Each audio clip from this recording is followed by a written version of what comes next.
প্ৰেমময় ঈশ্বৰে আমাৰ দুখ অপৰাধবোৰলৈ সদায় চকু মুদি থাকিবনে?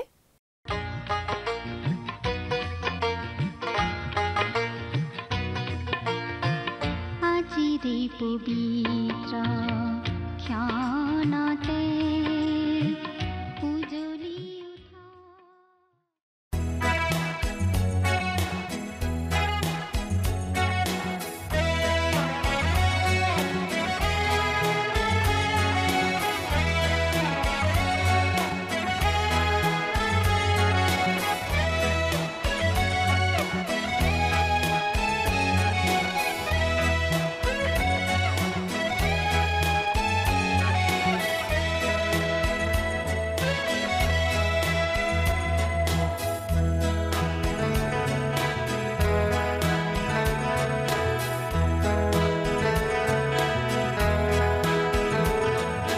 যিছু তোমাকে প্ৰাৰ্থিছো আজি, কাতৰে মাতিছো আজি আমি প্ৰভু যিছু। যিছু তোমাকে প্ৰাৰ্থিছো আজি, কাতৰে মাতিছো আজি আমি প্ৰভু যিছু।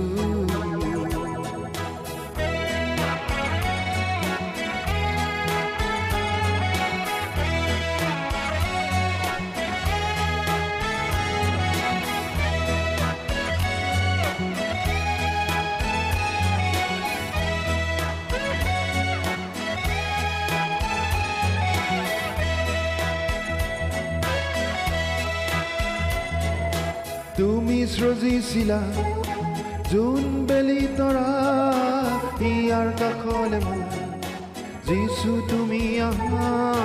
তুমি সৃজিছিলা যোন বেলি তৰা, ইয়াৰ কাষলে মোৰ যিছু তুমি আহা।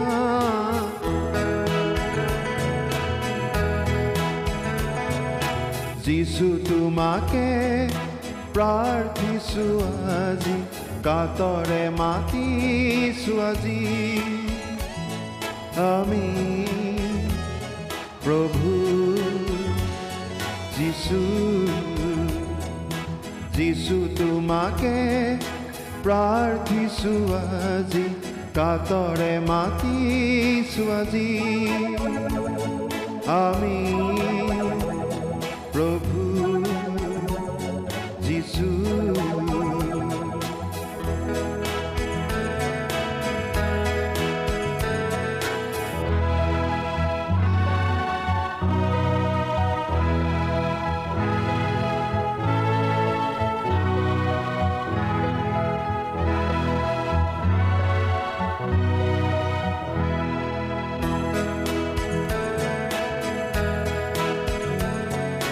তুমি আহিছিলা এই জগতলৈ, আমাৰ সকলোকে জীৱন দিবলৈ। তুমি আহিছিলা এই জগতলৈ, আমাৰ সকলোকে জীৱন দিবলৈ।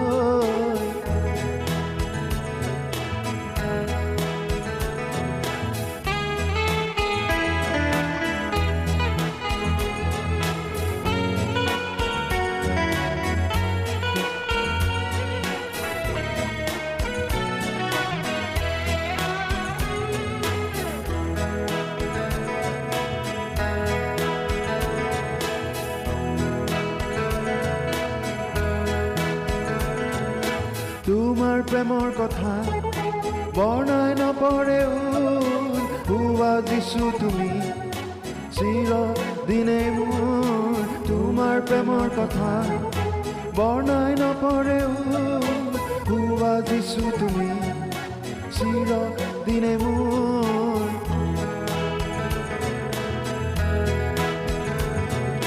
যিছু তোমাকে প্ৰাৰ্থিছো আজি, কাতৰে মাতিছো আজি আমি প্ৰভু যিছু, প্ৰভু যিশু প্ৰভু যিশু প্ৰভু যিশু। নমস্কাৰ, আমাৰ ভক্তিবচন অনুষ্ঠানলৈ আপোনাক স্বাগতম জনাইছোঁ। খ্ৰীষ্টীয় বিশ্বাসী লোকসকলৰ বাবে বিশেষভাৱে প্ৰস্তুত কৰা এই ভক্তিবচন অনুষ্ঠানটো হৈছে বাইবেল অধ্যয়নৰ ধাৰাবাহিক অসমীয়া অনুষ্ঠান। বাইবেলৰ গোটেই ৬৬খন পুস্তকৰে আমি ইয়াত অধ্যয়ন কৰিম।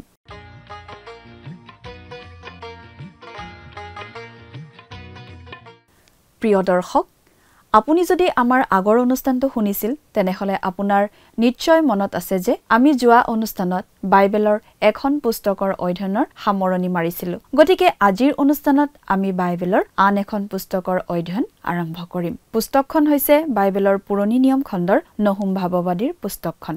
আজিৰ অনুষ্ঠানত আমি এই নহুম ভাৱবাদীৰ পুস্তকৰ এটা চমু পৰিচয় আগবঢ়াই ১ নম্বৰ অধ্যায়ৰ ১ নম্বৰ পদলৈকে পঢ়ি তাৰ ভিত্তিত আগবঢ়োৱা আলোচনা শুনিবলৈ পাম। নহুম ভাৱবাদীৰ পুস্তকখন এখন সৰু পুস্তক আৰু ই যদিও বাইবেলৰ আটাইতকৈ গুৰুত্বপূৰ্ণ পুস্তক নহয়, কিন্তু ইও এখন মহান পুস্তক বুলি আমি ক'বই লাগিব। আৰু ই ঈশ্বৰৰ বাক্যত সন্নিৱিষ্ট হৈ আছে এটা অতি নিৰ্দিষ্ট উদ্দেশ্যৰ বাবে। আমি এটা কথা কোনো সন্দেহ নোহোৱাকৈ নিশ্চয় ক'ব পাৰো যে নহুমৰ সৰু পুস্তকখনৰ পৰা খুব কম সংখ্যক লোকেহে হয়তো বাৰ্তা দিয়া শুনিছে। বহুতো লোকে আকৌ নহুমৰ ভাৱবাণীৰ ভুল প্ৰয়োগো কৰে। গতিকে সেই দিশৰ পৰাও আমি সাৱধান হোৱা উচিত। নহুমৰ পুস্তকত আমাৰ বাবে যি আছে সেয়া এটা উল্লেখযোগ্য ভৱিষ্যতবাণী, কিন্তু যিটো বহুত পুৰণি কথা যেন লাগে। আৰম্ভণিতে আমি ক'বই লাগিব যে ব্যক্তিগতভাৱে নহুমৰ বিষয়ে আমি অতি কমেইহে জানো আৰু তেওঁৰ মাত্ৰ এটাই বিষয়বস্তু আছে, আৰু সেইটো হৈছে অসুৰ সাম্ৰাজ্যৰ ৰাজধানী নিনবীৰ বিচাৰ। তেওঁৰ ভৱিষ্যতবাণী এই সকলোবোৰৰ বিষয়ে, আৰু সেইবোৰ ইতিমধ্যে পূৰ্ণ হৈছে। গতিকে স্বাভাৱিকতেই আমাৰ প্ৰশ্ন হ'ব যে এই পুস্তকখন আজি আমাৰ বাবে কেনেকৈ অৰ্থপূৰ্ণ হ'ব পাৰে। আমাৰ সাধাৰণ আৰু সমসাময়িক সংস্কৃতিৰ লগত ই কেনেকৈ খাপ খাব পাৰে। আমাৰ বাবে নহুমৰ কিবা বাৰ্তা আজি আছেনে? ঈশ্বৰৰ বাক্যৰ উল্লেখযোগ্য কথাটো হ'ল এইয়ে যে আমি যিকোনো ঠাইলৈকে ঘূৰি নাযাওঁ কিয়, আমি আমাৰ বাবে এটা বাৰ্তা বিচাৰি পাওঁ। কিছুমান বিশেষভাৱে আমাৰ বাবে নিৰ্দেশিত, কিন্তু সকলোবোৰ আমাৰ বাবে। কিন্তু নহুম পুস্তকখনৰ ক্ষেত্ৰতো আমি ক'ব পাৰো যে ইয়াৰ মাজত আমাৰ বাবেও এটা বাৰ্তা আছে। পুস্তকখনৰ লেখকজন নহুম, আৰু তেওঁৰ নামৰ অৰ্থ হৈছে সান্তনাদাতা। কিন্তু তেওঁ দিয়া বাৰ্তাটো সুদবিচাৰৰ। গতিকে নহুম কেনেকৈ সান্তনাদাতা হ'ব পাৰে? আমি বিচাৰটো কেনেকৈ চাওঁ তাৰ পৰাই কথাটো বুজি পাওঁ। যদি আমি ভয় কৰা, আমাক হানি কৰি আমাৰ ওপৰত ৰাজত্ব চলোৱা শত্ৰুৰ ওপৰত বিচাৰ হয়, তেন্তে সেই বিচাৰ আমাৰ বাবে সান্তনাদায়ক হ'ব পাৰে। প্ৰিয় দৰ্শক, কথাবোৰ অধিক বহলাই চাবলৈ আহকচোন। এতিয়া আমি মূল আলোচনাটোৰ মাজলৈ আগবাঢ়ি যাওঁ। পৰম পবিত্ৰ প্ৰভু যীশুখ্ৰীষ্টৰ নামত নমস্কাৰ প্ৰিয় শ্ৰোতা। আশা কৰোঁ আপুনি ভালে কুশলে আছে মহান পিতা পৰমেশ্বৰৰ মহান অনুগ্ৰহত। নহুম ভাৱবাদীৰ পুস্তকখন আমি বাইবেলৰ সবাতোকৈ গুৰুত্বপূৰ্ণ পুস্তক বুলি ক'ব খোজা নাই, কিন্তু এই পুস্তকখন যথেষ্ট গুৰুত্বপূৰ্ণ, আৰু এই পুস্তকখন এটা বিশেষ উদ্দেশ্যত ঈশ্বৰৰ বাক্যত অন্তৰ্ভুক্ত হৈ আছে। আমি এই কথাটো অতি দৃঢ়ভাৱে ক'ব পাৰোঁ যে এই নহুম ভাৱবাদীৰ পুস্তকখনৰ পৰা খুব কম শিক্ষকেহে শিক্ষা দিয়া আমি শুনিবলৈ পাওঁ। অৱশ্যে ভাৱবাদীক অদ্ভুত ৰূপত প্ৰকাশ কৰা কিছুমান মানুহৰ পৰা এই পুস্তকখনে কিছু মনোযোগ আকৰ্ষণ কৰাও আমি দেখা পাওঁ। এনে চমকপ্ৰদ কথা কোৱা কোনো লোকে ক'ব খোজে নহুম ভাৱবাদীয়ে হেনো মটৰ গাড়ীৰ বিষয়ে ভাৱবাণী কৰি এই বুলি লিখিছিল ২ নম্বৰ অধ্যায়ৰ ৪ নম্বৰ পদত, নগৰৰ বাহিৰ ঠাইত ৰথবোৰ বলিয়াৰ দৰে চলিছে, সেইবোৰ মুকলি ঠাইত ইখনে সিখনে খুন্দা খাইছে, সেইবোৰ দেখিবলৈ আৰিয়াৰ নিচিনা, সেইবোৰ বিজুলীৰ নিচিনাকৈ অতি বেগেৰে গৈছে। কিন্তু ইয়াত আচলতে মটৰ গাড়ীৰ বিষয়ে একো কোৱা নাই। এইখিনি কথা যেতিয়া আমি পাম তেতিয়া সেই কথা আমি আলোচনা কৰিম। আচলতে এই নহুম ভাৱবাদীৰ পুস্তকত আমি অতি গুৰুত্বপূৰ্ণ ভাৱবাণী পাওঁ।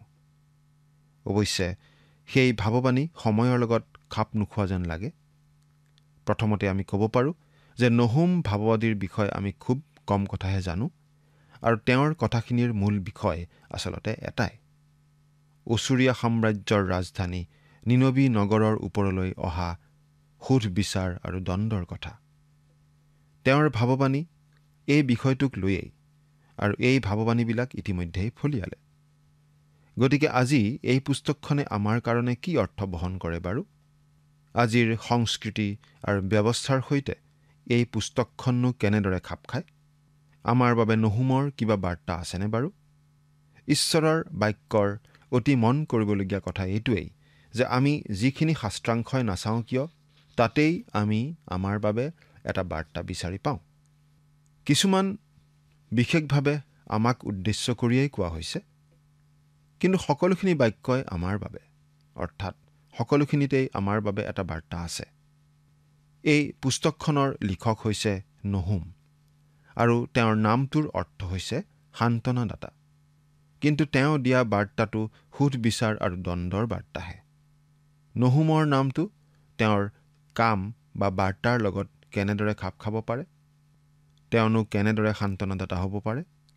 এই কথাটো নিৰ্ভৰ কৰিছে সেই সুধবিচাৰৰ কথাটো আমি কি দৃষ্টিভংগীৰে চাওঁ তাৰ ওপৰত। যদিহে আপোনাৰ শত্ৰু, আপোনাক সদায় অত্যাচাৰ কৰি থকা জনলৈ সুধবিচাৰ দ্বন্দ্ব নামি অহাৰ বাৰ্তা আপুনি পায়, তেনেহ'লে সেই বাৰ্তাটো আপোনাৰ বাবে সান্তনাৰ বাৰ্তা হ'ব পাৰে। এই পুস্তকখনৰ প্ৰথম পদটোতে নহুমৰ চিনাকিটো দিয়া হৈছে। পাঠ কৰি দিছোঁ প্ৰথম পদটো। নিনবী বিষয়ক ভাৰ বাক্য, ইলকুচিয়া নহুমৰ দৰ্শন পুস্তক। ইলকুচিয়ানো বাৰু কিয়, কাক কোৱা হৈছে, বা কাকনো ইলকুচিয়া বুলি কোৱা হয়? ইলকুচ নগৰখনৰ পৰিচয় কেইবাটাও হ'ব পাৰে। প্ৰথমতে, অচুৰ দেশত নিনবী নগৰৰ কেইমাইলমান উত্তৰত ইলকুচ নামৰ এখন নগৰ আছিল। হয়তো নহুম ভাৱবাদী তাতেই আছিল আৰু নিনবীৰ বিষয়ে ভাৱবাণী ঘোষণা কৰিছিল, যেনেকৈ দানিয়েলেও বাবিল নগৰৰ বিষয়ে ভাৱবাণী কৰিছিল। অৱশ্যে আমি এই কথাটো গ্ৰহণ কৰিব নোখোজোঁ, কাৰণ পুস্তকখন পঢ়িলে আমি বুজি পাওঁ যে নহুম নিনবীলৈ যোৱা নাছিল। তেওঁক নিনবীলৈ যাবলৈও কোৱা হোৱা নাছিল। দ্বিতীয়তে, আন এটা ব্যাখ্যা মতে গালিলত ইলকুচ নামৰ এখন গাঁও আছিল। এইখনেই নহুমৰ জন্মস্থান বুলি আজিকালি মানুহে ক'ব খোজে। অৱশ্যে সেয়া মানুহৰ মুখে মুখে বাগৰি অহা কথাহে। আনহাতে এজন পণ্ডিতে কফৰনাহুম ঠাইখনৰ অৰ্থ নহুমৰ গাঁও বুলি ক'ব খোজে। কফৰনাহুমটো যদি ইব্ৰী শব্দ, তেনেহ'লে সেই শব্দটোৰ ইতিহাস এটা নিশ্চয় আছে, আৰু আমি কথাটো আনধৰণে ভবাৰ নিশ্চয় যুক্তি নাই। নহুম হয়তো তাতেই জন্মিছিল, নাইবা তাতেই ডাঙৰ দীঘল হৈছিল। তৃতীয়তে, আকৌ দক্ষিণৰ জিহুদাতো ইলকুচ নামৰ ঠাই এখন আছিল। ইলকুচটো এটা জনপ্ৰিয় নাম আছিল যেন আমাৰ লাগে। বহুতো ঠাইৰ নাম আমি প্ৰায় প্ৰত্যেক প্ৰদেশতেই পাব পাৰোঁ। ইলকুচ নামৰ ঠাইও বহুতো আছিল বুলি আমি বুজি পাওঁ। বহুতো লোকে এই বুলিয়েই মত পোষণ কৰে যে নহুম আচলতে উত্তৰখন ৰাজ্য অৰ্থাৎ ইছৰাইলত জন্মিছিল, কিন্তু পাছত তেওঁ দক্ষিণত জিহুদা দেশত থকা ইলকুচলৈ আহি বাস কৰিছিল। তেওঁ হয়তো ডেকা বয়সত সেই ঠাইলৈ গৈছিল আৰু সেই জিহুদা দেশতেই ডাঙৰ দীঘল হৈছিল। এই ভাৱবাণী লিখা ব্যক্তিজনে চেনাচৰিব ৰজাই জেৰুচালেম আক্ৰমণ কৰা ঘটনাটো জানে বুলি অনুমান হয়। প্ৰথম অধ্যায়ত দিয়া বৰ্ণনাখিনি এজন প্ৰত্যক্ষদৰ্শীৰ বৰ্ণনা যেন আমাৰ লাগে। হিজকিয়া ৰজাৰ দিনত যেতিয়া অচুৰৰ ৰজা চেনাচৰিব বা আমাৰ বাইবেলত লিখা মতে চেনহৰিবে জিহুদা দেশ আক্ৰমণ কৰিছিল, খুব সম্ভৱ নহুম এজন প্ৰত্যক্ষদৰ্শী আছিল। তেওঁ সেইবিলাক দেখি আছিল। তেনেহ'লে নহুম যিচয়া আৰু মিখা ভাৱবাদীৰ সমসাময়িক আছিল। বহুতো ব্যাখ্যাকাৰে এই কথা বিশ্বাস কৰে। অৱশ্যে আমি খাটাংকৈ একো ক'ব নোখোজোঁ, কিন্তু এই পুস্তকখন লিখাৰ সময় 720 পৰা 636 খ্ৰীষ্টপূৰ্বমানৰ ভিতৰত বুলি কোৱা হয়। নহুমক আচলতে জোনা ভাৱবাদীতকৈ 100 বছৰ পাছৰ বুলি ধৰাটো যুক্তিসংগত যেন লাগে। তেওঁ খুব সম্ভৱ হিজকিয়া ৰজাৰ দিনত বাস কৰিছিল আৰু উত্তৰৰ ৰাজ্যখন অৰ্থাৎ ইছৰাইল ৰাজ্য ধ্বংস হোৱাটো নিজ চকুৰে তেওঁ দেখিছিল, আৰু সেই ঘটনাটোৱে তেওঁৰ মনত অতি দুখ জন্মাইছিল। নহুম ভাৱবাদীয়ে নিনবী নগৰৰ ধ্বংসৰ বাতৰি দিছে। অচুৰৰ ৰাজধানী আছিল এই নিনবী নগৰ। তেওঁ গোটেই অচুৰ দেশৰ ওপৰলৈ ঈশ্বৰৰ সুধ বিচাৰ দণ্ড ঘোষণা কৰিছে। এই দেশখনলৈ দণ্ড পঠিয়াই ঈশ্বৰে ন্যায়সংগত কাম কৰা বুলি নহুমে দৃঢ়ভাৱে জনাইছে। আমি জোনা আৰু নহুম পুস্তক দুখন একেলগে পঢ়িবলৈ ভাল পাওঁ, কাৰণ নহুমতকৈ 100-150 বছৰমান আগতেই জোনা ভাৱবাদীয়ে নিনবী নগৰলৈ গৈ ঈশ্বৰৰ বাৰ্তা জনাই দিছিল। ঈশ্বৰৰ বাৰ্তা জোনাই জনোৱাৰ পাছত অতি গুৰুত্বপূৰ্ণ ঘটনা এটা ঘটিল। গোটেই নগৰখনেই ঈশ্বৰলৈ ঘূৰিল, শতকৰা 100% লোকে ঈশ্বৰলৈ ঘূৰিল। আচলতে বিশ্ব ইতিহাসত এনে ঘটনা একেবাৰে বিৰল। এখন নগৰৰ শতকৰা 100% লোক ঈশ্বৰলৈ ঘূৰা ঘটনা আমি হ'লে দেখা নাই। গোটেই দেশখনৰ ওপৰত কিমান প্ৰভাৱ পৰিছিল আমি ক'ব নোৱাৰোঁ, কিন্তু ৰাজধানী হিচাপে নিনবীৰ নিশ্চয় যথেষ্ট প্ৰভাৱ গোটেই দেশখনৰ ওপৰত পৰিছিল। এতিয়া প্ৰশ্ন হ'ল, সেই ঘটনাটোৰ প্ৰভাৱ কি ধৰণৰ হ'ল? সেই প্ৰভাৱ কিমান দিন থাকিল? সেই দেশখন সঁচাকৈয়ে ধাৰ্মিক দেশ হৈ পৰিছিলনে? নাই। সময় পাৰ হৈ যোৱাৰ লগে লগে সেই পুনৰ জাগৰণৰ প্ৰভাৱো নোহোৱা হৈ পৰিল। মানুহবিলাক আকৌ আগৰ অৱস্থালৈ উভতি গৈছিল। মানুহবিলাক আকৌ নিষ্ঠুৰ বৰ্বৰ হৈ পৰিছিল। তেওঁলোকে ঈশ্বৰৰ পৰা এটা বাৰ্তা পাইছিল, কিন্তু নহুম ভাৱবাদীয়ে এতিয়া আন এটা বাৰ্তা তেওঁলোকৰ ওচৰলৈ লৈ আহিছে।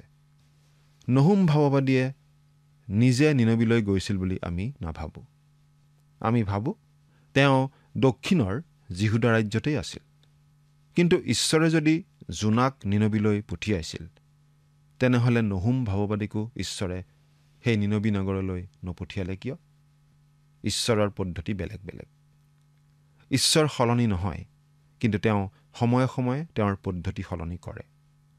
তেওঁ জোনা ভাৱবাদীক নিনবীলৈ পঠিয়াইছিল, কাৰণ নিনবী অতি মন্দ চহৰ আছিল। কিন্তু তেওঁলোকে ঈশ্বৰৰ কথা একেবাৰে জনা নাছিল। যেতিয়া সেই বাৰ্তা পালে, তেতিয়া ৰজাৰ পৰা সাধাৰণ প্ৰজালৈকে সকলো লোক ঈশ্বৰলৈ ঘূৰিল, আৰু সেইবাবে ঈশ্বৰে তেওঁলোকক শাস্তি নিদিলে, শাস্তিৰ পৰা ৰেহাই দিলে। কিন্তু এতিয়া 100-150 বছৰমান পাৰ হৈ গ'ল, আৰু নগৰখন আকৌ আগৰ কুপথলৈ উভতি গ'ল।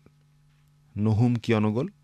কাৰণ তেওঁবিলাকে ইতিমধ্যেই পোহৰ পাইছিল, কিন্তু সেই পোহৰ তেওঁলোকে এতিয়া প্ৰত্যাখ্যান কৰিছে।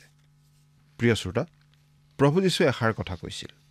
তেওঁ এই বুলি কৈছিল, কিন্তু তোমাৰ চকু যদি বেয়া হয়, তেন্তে তোমাৰ গোটেই শৰীৰ অন্ধকাৰময় হ'ব।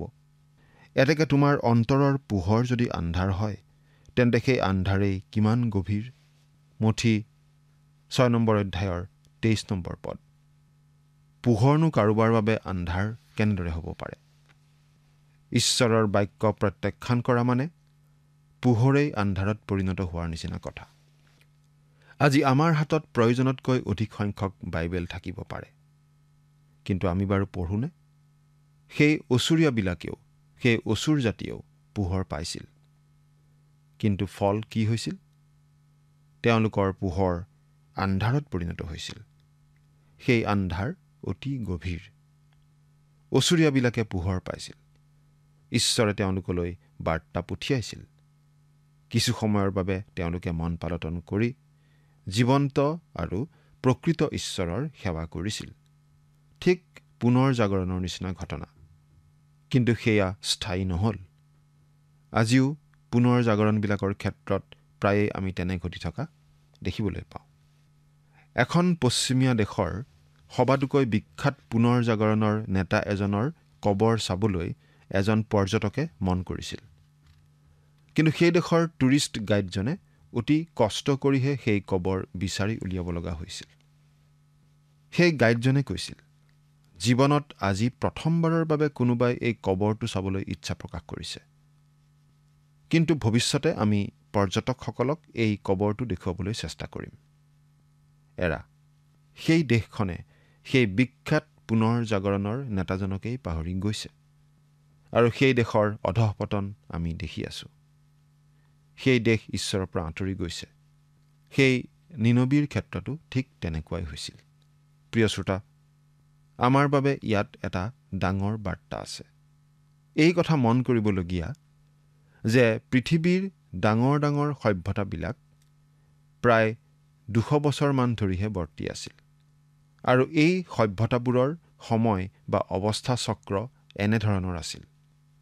প্ৰথমতে বন্দিত্বপূৰ্ণ অৱস্থাৰ পৰা আত্মিক বিশ্বাস, আত্মিক বিশ্বাসৰ পৰা সাহসৰ অৱস্থা, সাহসৰ অৱস্থাৰ পৰা স্বাধীনতা, স্বাধীনতাৰ পৰা উভৈ নদী জয় জয়ময় অৱস্থা, উভৈ নদী অৱস্থাৰ পৰা স্বাৰ্থপৰতা, স্বাৰ্থপৰতাৰ পৰা আত্মসন্তুষ্টি, অত্যাধিক আত্মবিশ্বাস, আৰু সেই আত্মসন্তুষ্টিৰ পৰা অৱহেলাৰ মনোভাৱ, আৰু অৱহেলাৰ মনোভাৱৰ পৰা আকৌ বন্দিত্ব। এৰা প্ৰিয় শ্ৰোতা, এনেদৰেই পৃথিৱীৰ সেই বিখ্যাত বিখ্যাত সভ্যতাবোৰৰ উত্থান পতন ঘটি গৈছে। প্ৰিয় শ্ৰোতা, জাতি বা দেশ হিচাপে আমাৰ অৱস্থা বাৰু কেনেকুৱা আমি চিন্তা কৰি চোৱা উচিত নহয়নে? নিনবী নগৰৰ এনেকুৱা এখন ছবি ইয়াত দাঙি ধৰা হৈছে, আৰু নহুমৰ বাৰ্তা এয়েই। এসময়ৰ বিশ্ব শক্তি ওচৰীয়াই ঈশ্বৰৰ পৰা এটা বাৰ্তা পাইছিল। নিনবী আছিল তেওঁলোকৰ ৰাজধানী।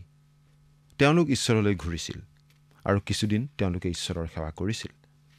কিন্তু 100-150 বছৰ পাৰ হৈ গ'ল। তেওঁলোক আকৌ আগৰ অৱস্থালৈ ঘূৰি গ'ল। এতিয়া ঈশ্বৰে তেওঁলোকৰ ওপৰলৈ সোধ বিচাৰ দণ্ড নমাই আনিব। প্ৰশ্ন হৈছে, ঈশ্বৰে এই কাম কৰাটো ঠিক হৈছেনে?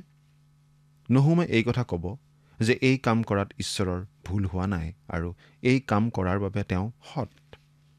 নহুম পুস্তকখনে ঈশ্বৰৰ ব্যক্তিত্বৰ আচলতে আনটো ৰূপ আমাক দেখুৱায়। ঈশ্বৰ প্ৰেম, কিন্তু তেওঁ পবিত্ৰ, তেওঁ ধাৰ্মিক আৰু সৎ আৰু ন্যায়বান, আৰু ঈশ্বৰে আজিও জাতিসমূহৰ জীৱনত কাম কৰে। এই পুস্তকখনে আজি আমাৰ বাবেও কথা কয়। এতিয়া আমি বাইবেলৰ পৰা চাওঁ। প্ৰথম অধ্যায়টোৰ নাম আমি দিব পাৰোঁ ঈশ্বৰৰ ন্যায় বিচাৰ আৰু সততা। প্ৰথমটো পদ পঢ়ি দিছোঁ। নিনবী বিষয়ক ভাৰ বাক্য, ইলকুচিয়া নহুমৰ দৰ্শন পুস্তক। নিনবী বিষয়ক ভাৰ বাক্য। ভাৰ মানে দণ্ড, শাস্তি। যিচয়া ভাৱবাদীৰ ভাৱবাণীটো এই শব্দটো ব্যৱহাৰ কৰা হৈছে। জোনাই নিনবীলৈ অনা বাৰ্তাই ঈশ্বৰৰ প্ৰেম ঘোষণা কৰিছিল।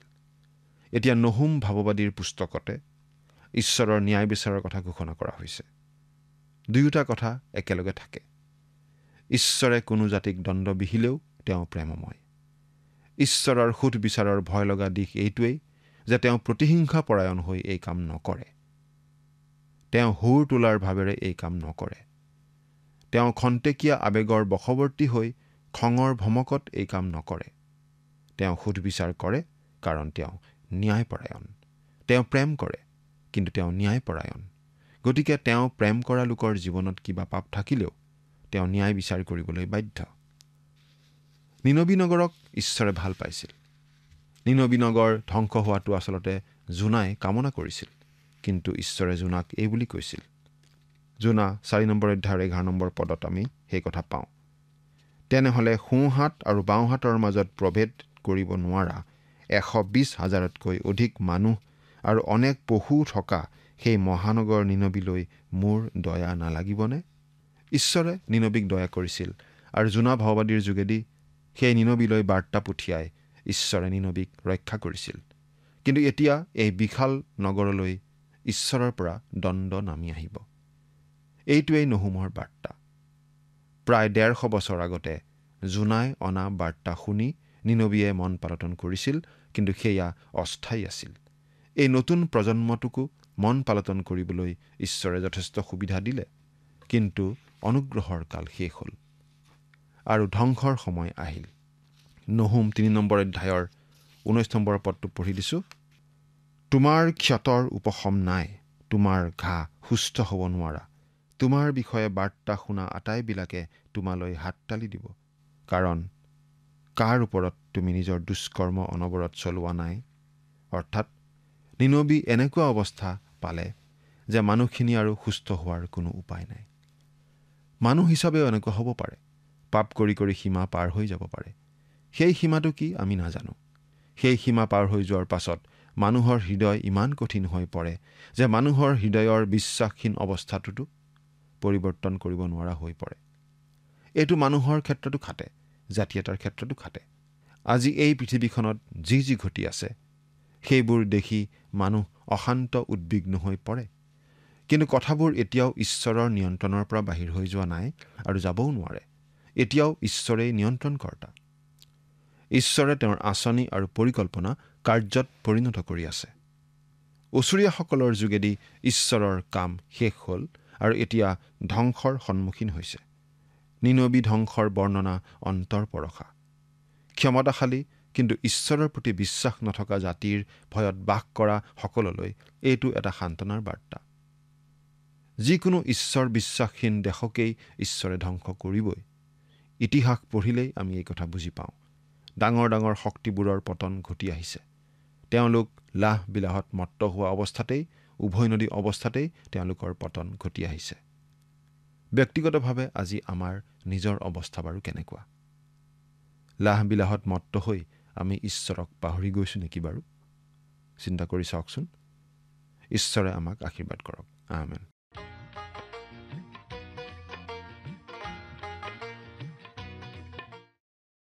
নহুমৰ যুগেৰে ঈশ্বৰৰ পৰা যি বাক্য আহিছিল সেয়া আছিল নিনবীৰ প্ৰতি ভাৰ বাক্য। ভাৰৰ অৰ্থ হৈছে বিচাৰ, দণ্ড। ইয়াৰ আগতে জোনা ভাৱবাদীয়ে নিনবীলৈ এটা বাৰ্তা আনিছিল আৰু সেই বাৰ্তাটোৱে ঈশ্বৰৰ প্ৰেম প্ৰকাশ কৰিছিল। নিনবীয়ে মন পালটন কৰি ৰক্ষা পৰিছিল। আৰু এতিয়া নহুমৰ পুস্তকৰ যিটো বাৰ্তা, সেই বাৰ্তাই ঈশ্বৰৰ ন্যায় প্ৰকাশ কৰিছে। ঈশ্বৰৰ প্ৰেম আৰু ঈশ্বৰৰ ন্যায় দুয়োটা একেলগে যায়। যদিও ঈশ্বৰে এটা জাতিৰ বিচাৰ কৰিব, তথাপিও তেওঁ প্ৰেম আৰু তেওঁ এতিয়াও প্ৰেম কৰে। আমি ঈশ্বৰৰ প্ৰেমক বাধা দি ৰাখিব নোৱাৰো। আমি ঈশ্বৰৰ প্ৰেমৰ পৰা সাৰি থাকিব নোৱাৰো। আনহাতে ঈশ্বৰৰ ন্যায় বিচাৰো লৰচৰ নহয়। ঈশ্বৰে প্ৰতিশোধ পৰায়ণভাৱে বিচাৰ নকৰে। হঠাতে আৱেগিক বিস্ফোৰণত খন্তেক সময়ৰ বাবে খং উঠি ঈশ্বৰে কোনো কাম নকৰে। ঈশ্বৰে বিচাৰ কৰে কাৰণ তেওঁ ন্যায়পৰায়ণ। প্ৰিয় দৰ্শক, আজিলৈ আমাৰ অনুষ্ঠানটো ইমানতে সামৰণি মাৰিব খুজিছো। পৰৱৰ্তী অনুষ্ঠানত আপোনালোকক পুনৰ লগ পোৱাৰ আশা ৰাখিলো। সামৰণিতে আহক খন্তেক প্ৰাৰ্থনাত মূৰ দুৱাওঁ। স্বৰ্গত থকা অতি মৰমীয়াল দয়ালু পিতৃ ঈশ্বৰ, প্ৰভু তোমাক ধন্যবাদ দিছো। প্ৰভু, তুমি যি সুন্দৰ সময় তোমাৰ পবিত্ৰ বাক্য অধ্যয়নৰ বাবে দিলা তাৰ বাবে। দয়ালু মৰমীয়াল পিতৃ ঈশ্বৰ, এই সময়তে প্ৰাৰ্থনা কৰিছো প্ৰতিজন দৰ্শকসকলৰ বাবে। প্ৰভু, তুমি তেওঁলোকক আশীৰ্বাদ কৰা আৰু প্ৰভু, তেওঁলোকে যি বাক্য অধ্যয়ন কৰি আছে, এই বাক্য অধ্যয়নৰ যোগেদি তেওঁলোকে যাতে নিজৰ জীৱনটোক সম্পূৰ্ণৰূপে প্ৰভু শুধৰণি কৰিব পাৰে আৰু প্ৰভু, তেওঁলোকে কোনটো শুদ্ধ সেই সকলোবিলাক যাতে সিদ্ধান্তবোৰ ভালদৰে ল'বলৈ পাৰিব, তেনে আশীৰ্বাদ তেওঁলোকৰ জীৱনত প্ৰভু তুমি দান কৰিবা। এই সকলো যাচনা মহান ত্ৰাণকৰ্তা প্ৰভু যীশু খ্ৰীষ্টৰ নামত অৰ্পণ কৰিছো। আমেন। প্ৰিয় দৰ্শক, যোৱা অনুষ্ঠানৰ প্ৰশ্নটোৰ শুদ্ধ উত্তৰটো হৈছে অপশ্যন এ 5। আজিৰ অনুষ্ঠানৰ ওপৰত আধাৰিত প্ৰশ্নটো হৈছে নহুম নামৰ অৰ্থটো কি? অপশ্যন এ সান্তনাদাতা, অপশ্যন বি ভাৱবাদী, অপশ্যন চি শক্তিশালী, অপশ্যন ডি বাছি লোৱা। প্ৰিয় দৰ্শক, আজিৰ প্ৰশ্নৰ সঠিক উত্তৰটো আজি সন্ধিয়া 6 বজাৰ আগেয়ে আপোনাৰ নাম আৰু সম্পূৰ্ণ ঠিকনাৰে সৈতে আমালৈ 7429840242 নম্বৰত SMS নাইবা হোৱাটছআপ যোগে প্ৰেৰণ কৰক।